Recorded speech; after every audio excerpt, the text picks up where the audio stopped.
বিগত কয়েকদিন যাবৎ প্রচুর গরম পড়েছে, কিন্তু আজকে সকালে ঘুম থেকে উঠে জানালার কাছে দাঁড়িয়ে দেখলাম আকাশটা বেশ মেঘাচ্ছন্ন। মনে হচ্ছে খুব জোরে বৃষ্টি আসবে। হ্যালো এভরিওয়ান, আসসালামু আলাইকুম। কী অবস্থা আমার প্রিয় আপুরা, কেমন আছো তোমরা? আশা করছি সবাই অনেক বেশি ভালো আছো। সকাল করে ঘুম থেকে উঠে নাস্তা তৈরি করে নিয়েছি, তারপর ছেলেদেরকেও নাস্তাগুলো দিয়ে দিয়েছি, সাথে আমি নিজেও নাস্তা করে নিয়েছি। তারপর ছেলেরা চলে গিয়েছে নিচে, ওরা খেলা করবে এজন্য।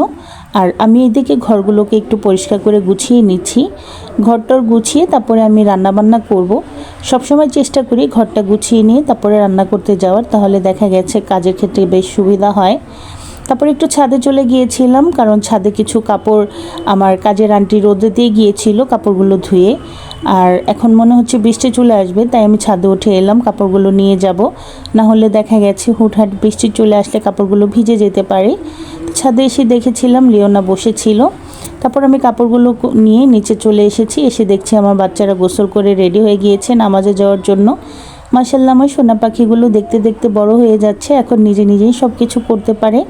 আগে তো নিজ হাতে রেডি করে দিতাম, এখনও মাঝে মাঝে দেই, কিন্তু মাশাআল্লাহ এখন বড় হয়ে গিয়েছে, নিজেদের কাজগুলো নিজেরা করতে পারে। আমার কাছে খুব ভালো লাগে। তো যাই হোক, বাচ্চাদেরকে নামাজের জন্য বিদায় দিলাম। তারপর কিচেনে চলে আসলাম। মাংসটা আমি আজকে আগেই ম্যারিনেট করে রান্না করছিলাম, আর গোটা রসুন দিয়ে মাংসটা রান্না করব। এখানে গোটা রসুন আর কয়েকটি শুকনো মরিচ দিয়ে দিলাম। এটা রান্না হতে থাকুক। এইদিকে ভাবলাম যেহেতু একটু মাংস রান্না করেছি, একটু পোলাও রান্না করি। আমার বাচ্চারা তো পোলাও খেতে ভীষণ পছন্দ করে। আমি কম বেশি চেষ্টা করি মাংস রান্না করলে ওদেরকে পোলাও রান্না করে দেওয়ার, কারণ এই খাবারটা ওদের খুবই পছন্দের। আমার কাছে মনে হয় কম বেশি সব বাচ্চারাই এই ধরনের খাবারগুলো আসলে বেশি পছন্দ করে। পোলাও, রোস্ট, মাংস এগুলো তো আসলে বাচ্চাদের পছন্দেরই খাবার। তো এখানে আমি গাজর দিয়ে একটু মুগ ডাল দিয়ে সুন্দর মতো পোলাওটা রান্না করেছি। এটা কিন্তু আসলে কোনো খিচুড়ি না, এটা পোলাও রান্না করেছি ডাল দিয়ে। খুব মজা হয় এভাবে করে রান্না করলে, মাঝে মাঝেই রান্না করে থাকি। তারপর ডিম ফ্রাই করে নিয়েছিলাম, সেদ্ধ ডিম খাওয়ার জন্য। এইদিকে মাংসটাও হয়ে গিয়েছে, মাশাআল্লাহ দেখতে তো খুব ভালো লাগছে। একে একে সমস্ত রান্নাগুলো কমপ্লিট করে নিয়েছি। বাচ্চারা নামাজ থেকে আসলে একসাথে খাওয়া দাওয়া করব। এর মধ্যে আমি রান্নাবান্নাগুলো সব কিছু গুছিয়ে নিয়ে তারপরে গোসল নামাজ শেষ করে নিয়েছি।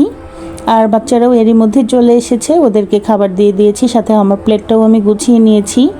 আর পোলাওর সাথে এই ধরনের একটু কোক হলে খেতে কিন্তু ভালো লাগে। আমি একটা মোজা নিয়ে নিয়েছি, তারপর গ্লাসে ঢেলে নিচ্ছি, একসাথে খাবো মা ছেলেরা মিলে। আর সাথে মোজোটাও খাবো, খাবারের তৃপ্তি আসে। পোলাও খেলে আমার একটু মোজো খেতে হয়, তাহলে আমার কাছে ভালো লাগে। তারপরে মা ছেলেরা মিলে একসাথে বসে খাবারটা খাচ্ছি। আলহামদুলিল্লাহ বেশ মজার ছিল। এভাবে করে মাঝে মধ্যে পোলাও রান্না করলে আমার কাছে খেতে একটু বেশিই ভালো লাগে। তারপর মা ছেলেরা মিলে খুব তৃপ্তি সহকারে খাবারটা শেষ করে নিয়েছি।